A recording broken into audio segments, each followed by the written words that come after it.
həm mochi bişirəcəyik, həm də sizə xaricdə elədiyimiz könüllülüklər barəsində məlumat verəcəyik. Qazaxıstan, Rumıniya, Bolqarıstan, Yunanistan, Polşa, Mərakeş, Türkiyə kimi ölkələrə qəbullarım olub və iştirak etmişəm. İştirak etdiyim proqramda Erasmus Plus deyirik ona, Avropa Əməli Korpus proqramlarıdır və başqa layihələr də var. Mən istəyirəm sizə ilk öncə ingilis dilini bilməlisiniz, amma o demək deyil ki, mükəmməl danışmalısınız. B1 səviyyəsi bəsdir, bəzi hallarda A2 səviyyəsi. Deməli, proqram nədən ibarət idi?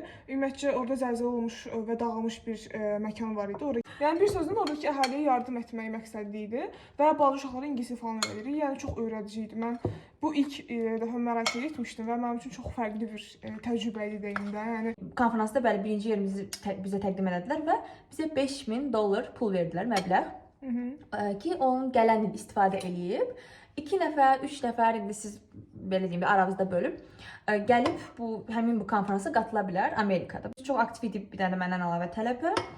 Biz aramızda yəni seçildik və müraciət etdik Amerika vizasına artıq aprel ayından. Avqustda da artıq mən iştirak elədim o konferansda. Çox gözəl bir təcrübə idi. Çünki bütün dünya üzrə fikirləşin, professionallar oil and qaz, geofizika, geologiya sahəsində məlumat verir ki, yəni belə bir proqramlar var, bilin, istifadə eləyin. Çünki çox adam buna atılmır.